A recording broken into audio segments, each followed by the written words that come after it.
Welcome back to A Song and a Book podcast. Here we are again. I am Bhavya, the song, And I'm Ishita, the book. and we made this podcast to talk about things that no one does. And today's episode is gonna talk about Women's health and why it is important to focus on that. And the name of our episode is. So, Bhavya and I, let me just make this clear from the get go as a disclaimer. Bhavya and I, we are not medical professionals. We are students, podcasters, and working professionals. And whatever we speak on this platform is our lived experience and our research regarding this topic. And please don't cite us when you're going to see your doctors. These people on the podcast said that this is the case. No, it is something that we understood through lived experience through our life, because we also want to have our optimal feminine experience by understanding how our bodies function, and that's why we try to attune ourselves to our being. Okay, so let me just make that clear from the beginning. So now, uh, when we talk about women's health, one of the biggest things that comes to my mind is how our period cycle functions. And I have notes on this, which was actually from a doctor, so I'm not going to be wrong in saying this. So, menstruation is basically the process of the lining of the uterus shedding. And this process is divided into four cycles. So, it starts on day one of your period, which is basically the day on which you start getting your bleeding. And menstruation is pretty much the murder in your uterus, where everything just falls out, like all the linings, they come out and they're flushed out of your body in terms of flesh and blood and tissue cells. And some people might have endometriosis where the cells grow out on the outside of their uterus, and that can be slightly painful. Not slightly, it's very it's quite painful. But yeah, when people were asked to study about how endometriosis affects women, somebody wanted to research about how it affects women's beauty and not exactly their physiognomy. So that is also something that we have to deal with. Researchers not really being serious about research about us. and kind of stating that it's very tiring to study women's body and not taking into account women's body when doing any medical research until 1977. Yeah, I mean, women were not a part of clinical trials for a very long time. So half the medication that we have even now, it's not meant for women. In fact, in the 1990s is when in India we got our non-steroidal birth preventative pills. So yeah. So anyway, coming back to another macabre topic, the follicular phase. So follicular phase is where your estrogen, which is a hormone that comes to a rise, and you feel much better. You are in a better life form than your other cycle stages at times, and you are physically stronger. You are happier, and the uterus lining over here is again thickening, and inside the ovary, which is a gonad, a reproductive organ that women have, people who identify as women have, I guess, can we say that? Yeah. And inside no, people who are born as women have. Correct. Yeah, so inside the ovary we have a follicle which is formed, and this is when the ovulation cycle starts. And the period of ovulation is when you are most susceptible to getting pregnant, and so it is important to have protected ding dong. And after that we move on to our luteal stage. So luteal stage is basically that song Tanhai is what luteal stage feels like. Now over here there is a rise of progesterone with a drop in serotonin and dopamine, which are the happiness hormones in our body, neurotransmitters, rather, happiness neurotransmitters in our body. And when they go down, you go crazy, like you are sad and you Oh, just you're don't. angry. Or you're angry, because angry is actually because we also have a rise of testosterone during this period, and that is why you are slightly more angry than usual. And after that, after your luteal stage is over, you come back to the menstrual stage and everything starts over again. And this is for most people a 22-day to a 35-day cycle. And it also kind of coincides with the lunar cycle. So in certain cultures, women and the moon are seen symbolic of each other. And one interesting thing that happens in the luteal stage is PMS and PMDD. So PMS is premenstrual syndrome, and PMDD is Amara. Premenstrual dysphoric disorder. Exactly, and these are basically syndromes and disorders that happen because of very sudden hormonal fluctuation. But there is also like a flip theory to this. So PMS is actually also called piss that men syndrome, which comes from a very deep biological need for a woman to get pregnant when she is undergoing this stage of the follicular phase where she has ovulation. And when she doesn't get pregnant, she ends up detesting her man for it. That, oh, I wasn't pregnant, my body's needs were not met. And this is very unconscious. It's basically evolutionary. And as modern day women, we don't really believe in that, but Of it is course. something that our body still conforms to apparently. So that's there. And while some people may say that PMS and PMDD come together, but PMDD is actually a different disorder Yeah, where of course. women face the PMS symptoms, more than 5 or 6 of the PMS symptoms, for like 14 to 20 days in their cycle. It's a long And period it thing. causes extreme sad emotions, extreme anger, anything that happens in PMS, but take it to the extreme version of it. So Yeah. we're gonna talk about that as well. No, we are honestly warriors to go through this. At times, I'm like, I don't care. I go through my period every month. I am a goddess. Please, I will not hear anything else. And also, when we talk about access to healthcare, Bhavya and I, we've already discussed it in bits and pieces. There is lack of women in clinical trials. The studies done on women's body are now getting more serious, where we are actually discussing things that matter to us. Otherwise, we were discussing who's more pretty with endometriosis, and that was seriously like what. And another thing that happens in the medical sorority is that women's pain is at times dismissed as it's the hormones. A woman was actually sent home in a hospital in the US. The doctor said that you have gas, but she actually was having a heart attack. That's the degree to which we dismiss women in the medical sorority, and that simplistic explanation and diagnosis that is given to women even to date does not make sense to me anymore. It's very sad, the condition of the medical infrastructure and the things that we are basically taught. So Ishita here talked about the menstrual cycle and the hormones, how they are different and how they operate on a different level in women.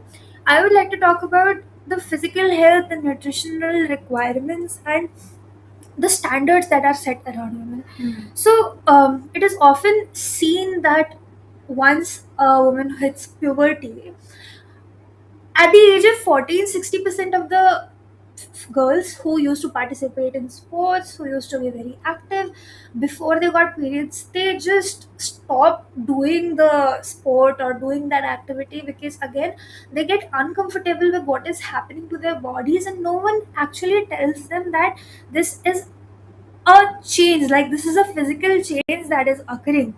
So when a woman goes through puberty, the center of gravity shifts from their chest to a little bit lower near their hips. This changes the way how we run, how we do any activity for that matter, be it running, any kind of sports, any kind of lifting exercises, any kind of jumping, skipping ropes, all of that. And we are never taught how to do that because again your shoulders widen, your hips widen, and there's a thing called Q angle, that is the angle between your hips and legs. So as your center of gravity shifts from chest to lower, like chest to your hips, between your hips, the way you produce motion shifts, the way your body produces force shifts, and they become quad dominant. So basically when they are jumping, they are more prone to lose balance, have more injuries. And the funny fact is that we are never taught how to jump and how to run with Q angles. So now there's also like a thing now where we say that women are not supposed to do their push-ups like this, but they're Yeah, supposed to do it yeah. like this Again, because that supports our body better. because again that's Yeah. that is because we have wider hips, Yeah. and we are carrying the weight here, it is not distributed properly. Equally, When yeah. and see, we have wider shoulders, we have a wider chest, we have wider hips, and to support that we need a little more surface area. And again the Q angle that we have is 15 degree, and it is said that 15 to 30 degree of hand shift will make us do better push-ups. And that is actually something that I apply in my daily life, because as I do kickboxing, guys, so I'll just kick you whenever I want to. Wow. Okay. Don't scare the followers, Bhavya. Yeah. So again, it's more, it's for your proper support, basically. Now coming to other changes that your body has, and why women are different than men physiologically, is because women have smaller hearts, smaller lungs, and lower amount of hemoglobin. So basically, our capacity for speed and timing will be much lesser than what men can do, because again, if we have lower count of hemoglobin cells, it will convert slower in a slower process to red blood cells, and the time taken by our bodies to carry oxygen to our organs will be less. That is the reason that we cannot compare what men do to what women do, and why women's exercises and nutritional requirements will be always very different from men. The third point that I would like to talk about is that women have more sensitive hypothalamus. You mean the memory thing in the brain? Yes. Again, hypothalamus is a part of our brains that actually manages the temperature of the body, the appetite, the sleep, and hunger. also the endocrine systems. Yeah. So basically, hypothalamus in women is much more sensitive than men. So anything that we do, first our brain and the hypothalamus decides whatever is going to happen, and how the organs and blood glucose and whatever, like how our organs going to store, how our muscles going to store the nutrition, how they are going to react. So if our hypothalamus is not feeling safe, if our hypothalamus perceives body signals in a different way, our body reacts in a different manner. So for example, let's talk about eating food and exercising for this matter. Like just a small example, that fasted workouts work better for men than women, because again, hypothalamus You mean like the HIIT, the high fasting. intensity? So fasting workout isn't bina kuch khaye, Oh. just having a coffee or Okay, a drink, energy drink, and then working out. Makes Because sense. again, a lot of people do that. This works better for men. While in women, what happens is that hypothalamus reacts in a way that, where is the glucose going to come for your workout? I don't have that much energy, and I don't have that much food, carbohydrate, and blood sugar to help your workout, so I'll take it from your lean mass. Oh. So when we work out, you see that a specific workout works better for men, and it shows no change in women, because again, they might see 2 day or 3 day drop in their weights because they lose their muscle mass, but again, getting the fat weight back and getting the water weight back is very easy. Yeah.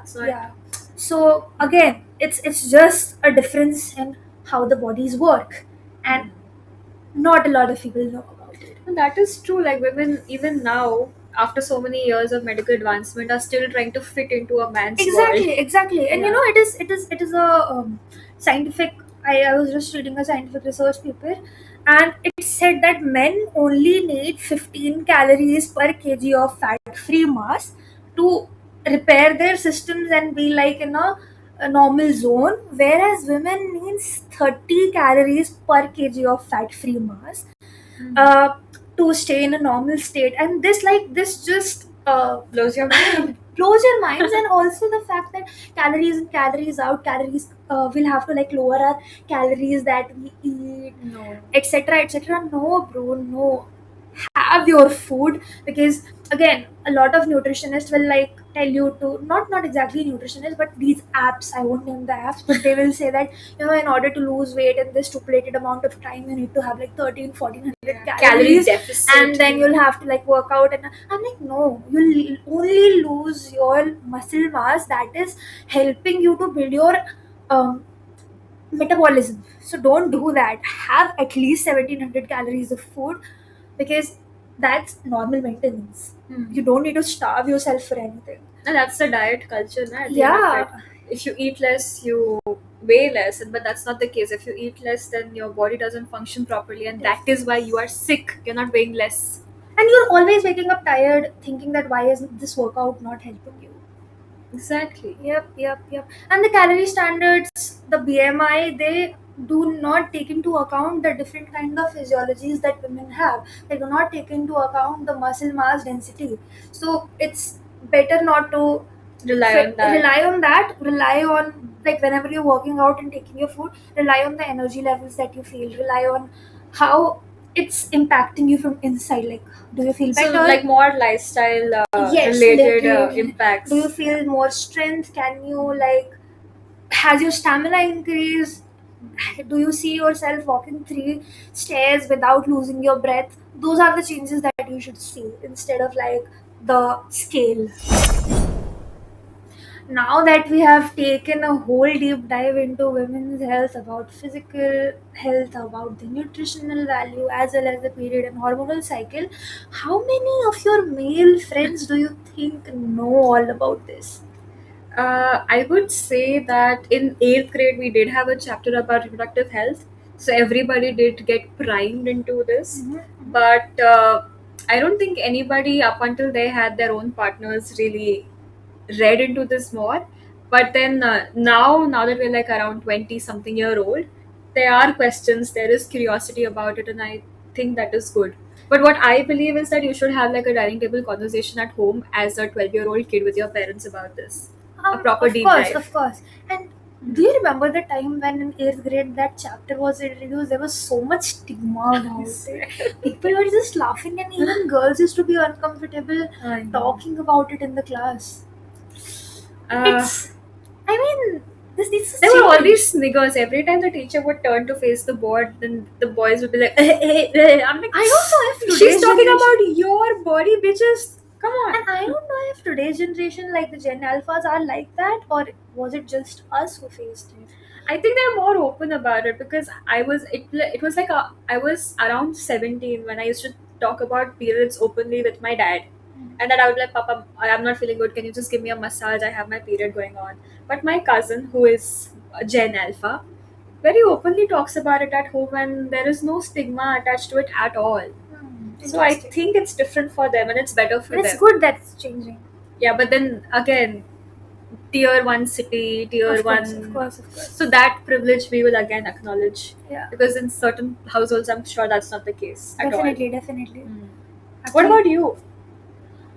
For me, I feel like, again, the same thing. I would say they knew about it, and as a female friend, I just preach whatever gyan I have to them, because that's what I do. We have a lot of yarn. Yeah. I just feel like, as a female friend, I want them to know about whatever is happening in our bodies in order to make them a better man for whoever they marry or choose to be with. In Yeah. past tense and future tense. Yeah. Fair. Fair. I mean, you should have somebody with whom you can have a very open and a very innocent conversation around this. So some of the questions are quite innocent. So Yeah. you have to be very patient while you answer that. Definitely. So I think you should have one friend at your bay with whom you can do that. I also feel like men or like my friends who have their moms or sisters going through something like PCOS or a thyroid, they are much more aware about these things, and they see their sisters working or they see their mom working with these conditions, so they are more sensitive towards it and know about it. And honestly, for me, when I made those friends, and when I was introduced to, like, that introduced to, like, okay, these men exist, I felt happy. There was some kind of hope in me. I know. Some of them are actually really trying because they were not there for the entire time their parents were menstruating. Right. But now, when their moms or the parent with the uterus is going through menopause, then they are trying to be more available for them. Yeah, definitely. And then they're actually asking questions to us. Although we still don't know what menopause looks like, but we also have parents going through it. So we can talk about it with them. And I think that honesty that comes through is really meaningful Yeah. if you're trying to really support somebody around you. Do you think gynecologists gaslight their patients? And if yes, how do you stop doing that? Hmm. I 100% believe that gynacs gaslight their patients because I have changed multiple gynacs over the years because a lot of their decisions, in my opinion, were not for my health benefit but for their pharmacological benefit because Of they have course. to keep prescribing you medicines for your symptoms. Definitely. But at times I felt that what I am going through can be rectified via lifestyle changes. So why should I be given a contraceptive pill? Which, by the way, I did some research into that, and I will take some time to segue into this as well because I think everybody should know. So I will be quoting from Sarah E. Hill's book. This is your brain on birth control because that is what you're given when you go to your gynac and you're like period nahi aa rahe. This is what they Any give you. like any Yeah, kind of PCOS, yeah. endometriosis, or PMDD, anything, ये ले लो. But that's not how it's supposed to be. So the birth control pill is basically something that affects your sex hormones, which in turn also has an impact on your stress hormones. Of course. So when you are on birth control pill, then your cortisol production is less, and therefore there is a dysregulated response to stress altogether. And because cortisol does what? Cortisol helps you to deal with stress by literally pumping sugar and fat into your bloodstream, Right. but that is not happening, so your body is not responding well to stress, and that is why you kind of go a little cuckoo when you're on these birth control Of course, pills. you'll feel hungry more. Yeah. You want what your cortisol cannot pump. Your hypothalamus is feeling like, okay, cortisol is not being pumped in my body, Hmm. so I need to have more sugar, and that's why you want to binge on sugar. And when you, not just sugar, any kind of carbs, any Hmm. kind of food, and when you don't get that, you cry.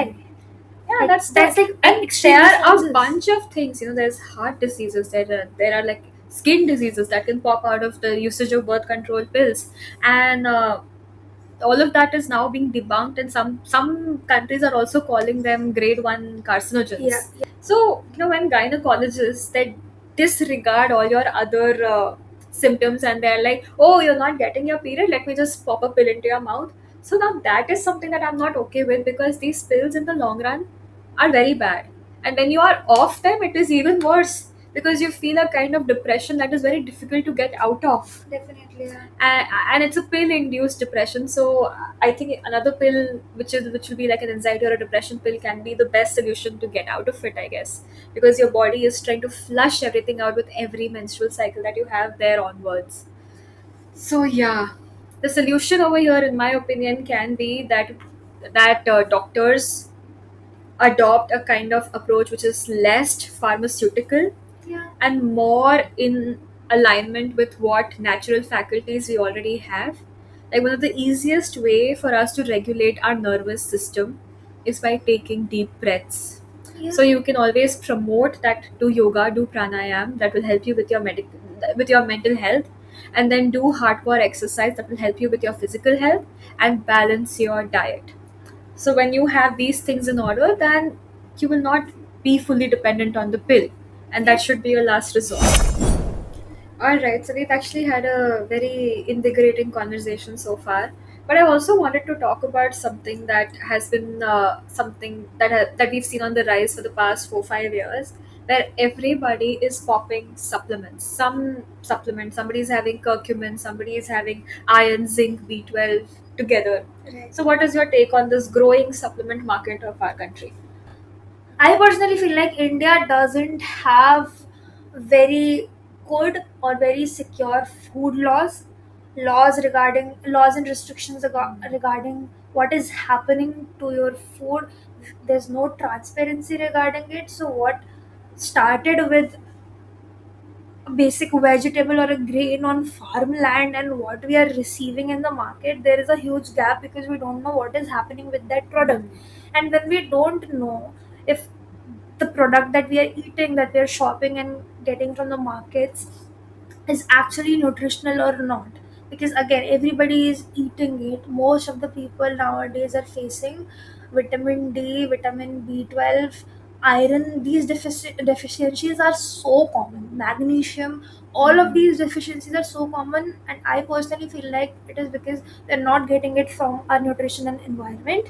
Nutrition I talked about, because we don't know what the food laws and regulations are and what we are getting and what we are eating. And environment, I would say, lifestyle, the kind of pollution, the again ozone layer depleting.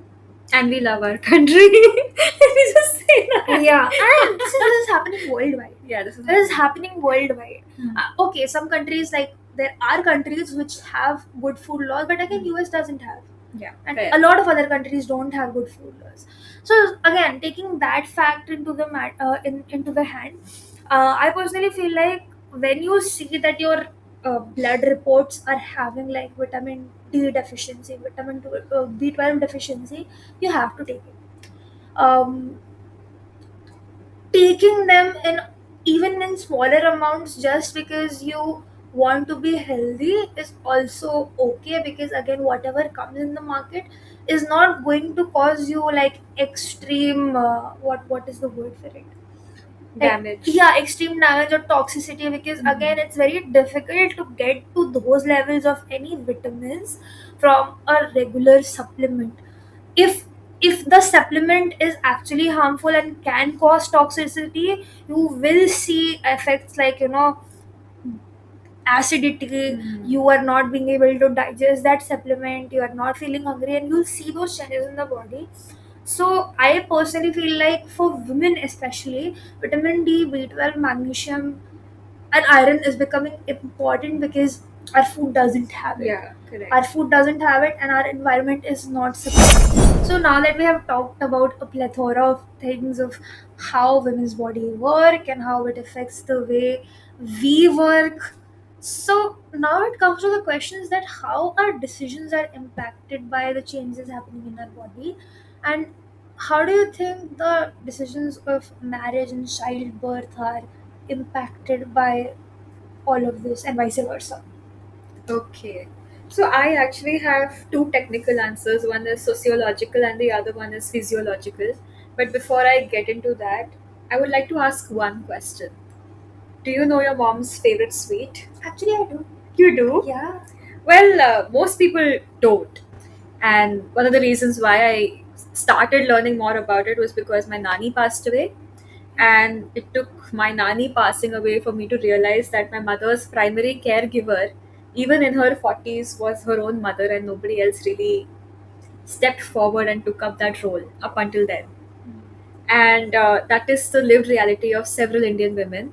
And I'm not trying to make like a vulnerable story arc, it's just what the lived reality of a lot of Indian women is. Please go and ask your mothers what their sweets are, and you'll be shocked to know that half of what you thought were her favorite things are not her favorite things. They're something you liked.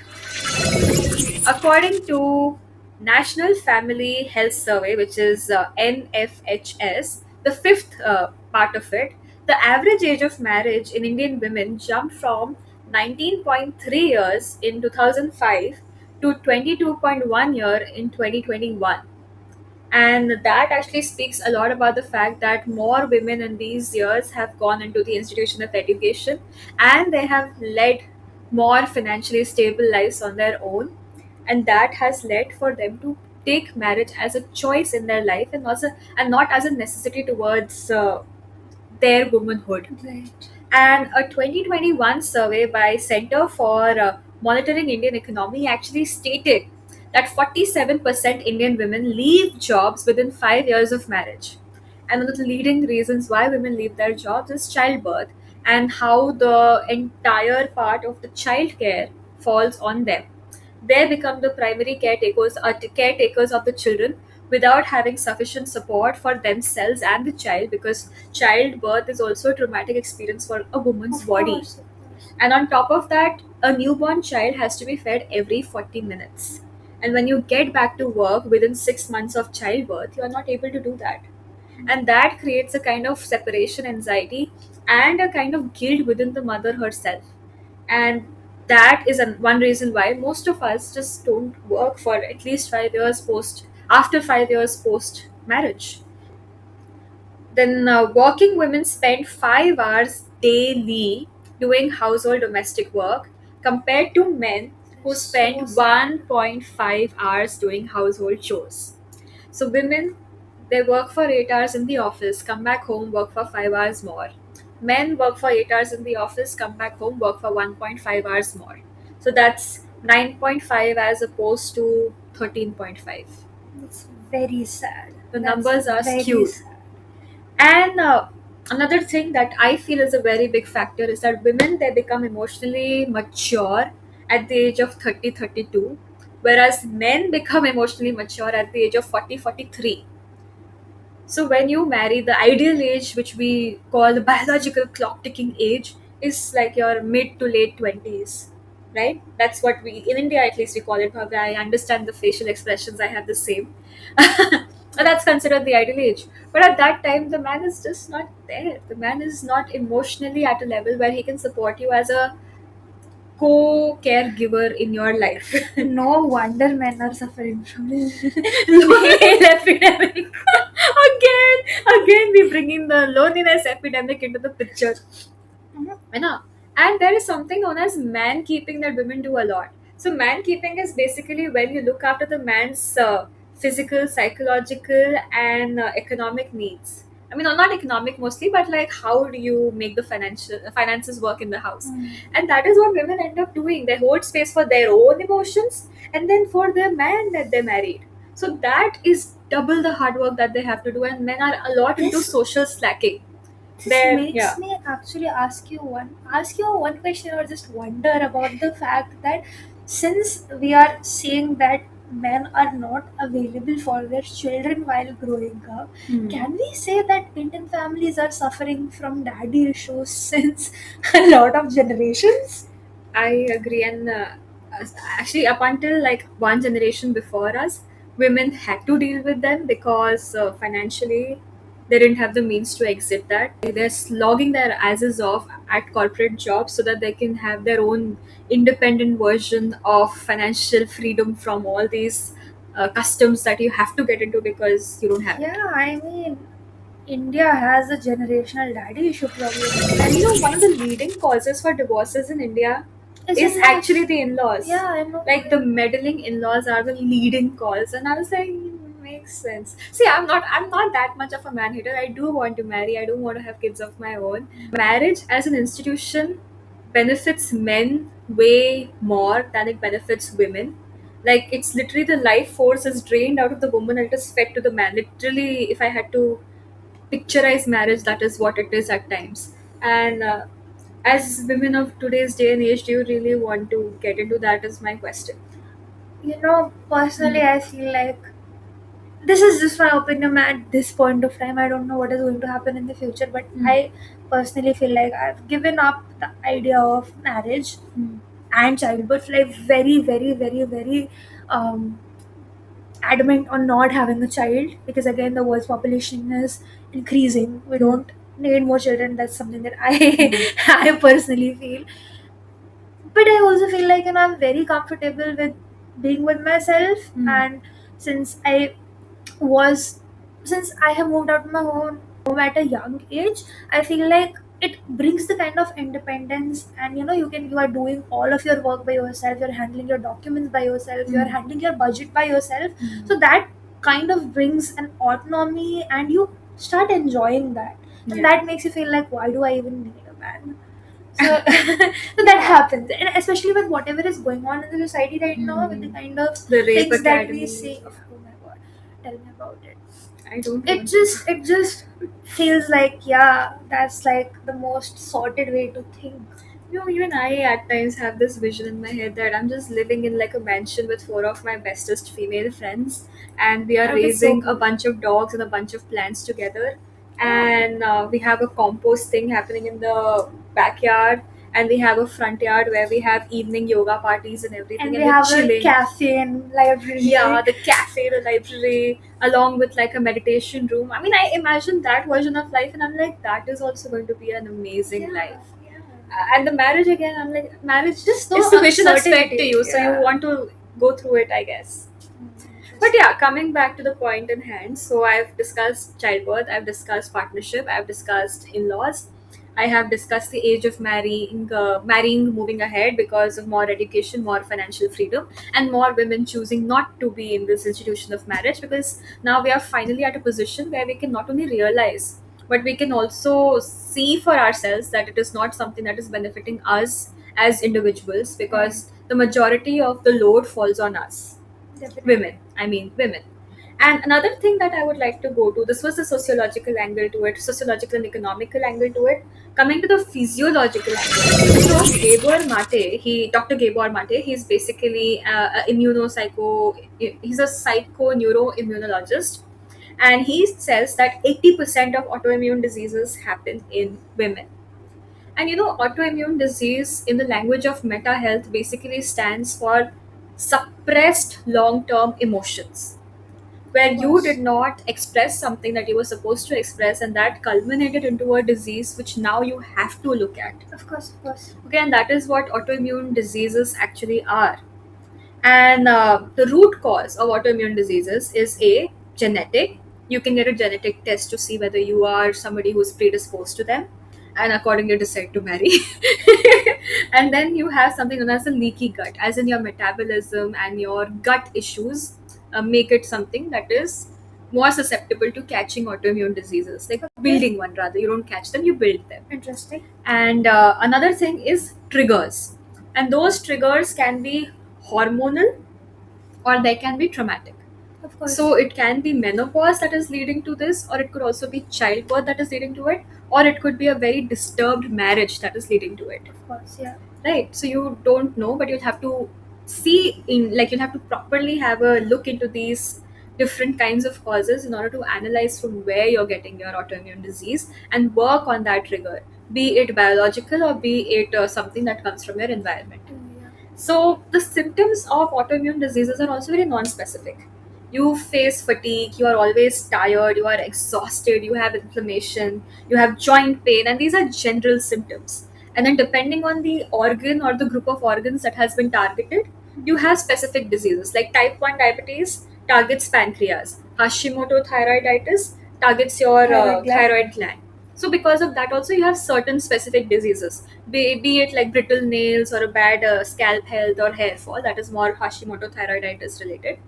And you have to get a bunch of tests done for like your diagnosis.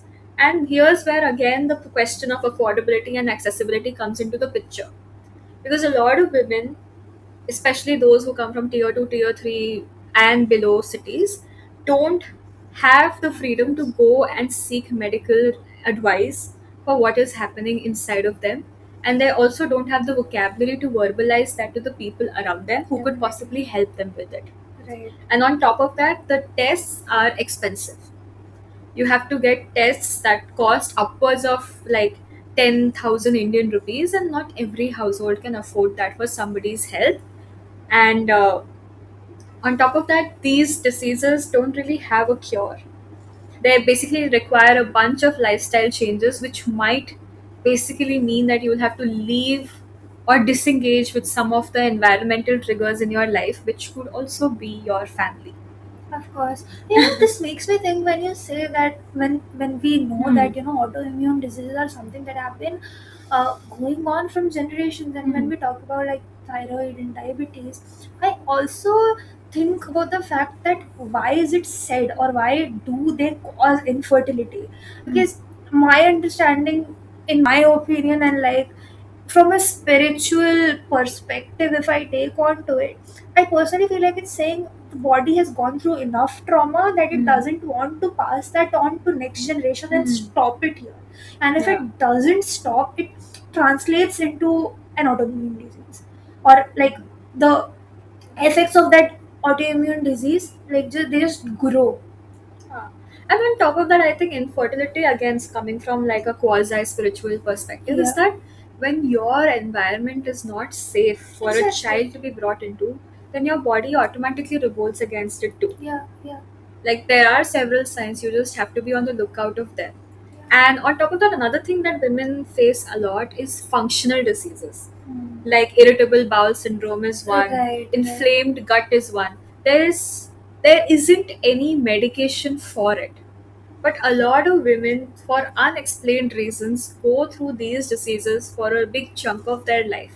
Yeah. And again, that is repressed emotions, that is repressed physical state that is causing that to And you happen. know what? I would like to Hmm. come to the fact that our hypothalamus Yeah. HPA axis is so sensitive that because our endocrine system, our emotions, our Hmm. everything is attached to the hypothalamus, Hmm. that it's very sensitive, and if not taken care of ourselves, it reacts to a Yeah. certain way that we have those issues. Hmm. So And that is why, it is very important that when you're making these major decisions in life, be it marriage or be it childbirth, you make it at a time where you yourself can take care of everything, A, and B, you make it with the kind of person. If you want to go through it alone, that is also your choice, go for it.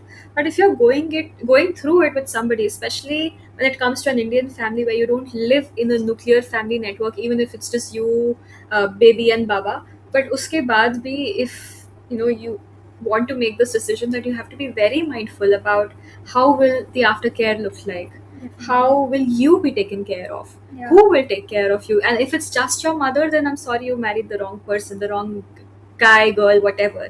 And another thing over here that I would like to exemplify this through is that when women wake up in the morning, we need to have something to eat within the first half an first hour half of an us hour, waking up. because again Hmm. cortisol spike happens, which Exactly. needs the run of glucose to run in Exactly. your body. So when you're marrying somebody, then the expectation, I would say, this is gonna be, in my opinion, bare minimum expectation of yours should be that this person, man, woman, whatever, makes food for you. Yes, Because this is something physiologically men don't go through. And Bhavya mentioned that they can do fasting workouts, women can't, will faint, exactly. right? So Exactly. you need to marry somebody who's willing to make you a healthy breakfast early in the morning, wakes up before you to do that for you, so that you go to the washroom, get out of the washroom, and you sit on the dining table and you can eat. Definitely. So that is Or also maybe you something. can take care of yourself like that and prepare oatmeal breakfast for you, something Overnight healthy for oatmeal. you. Yeah, so that you Yeah, just can have it. exactly. So that is, I think, my take on the entire women's health affecting marriage, childbirth, and vice versa. Because you have to keep your health at the forefront. You have 90 odd years on planet Earth. You have to make them worth your time as well, and not only be stuck in the caregiver role where your identity loses all its spark and you just become a supporting character for everybody else's story. Definitely. Mic drop. Make your own story, be the woman that you want to be in your life. Yes. And with that, thank you for listening to our episode. I am Book, Ishita, I am Song Bhavya. and you were listening to A Song and a Book. And tune in for our next episode next month, same day, same time.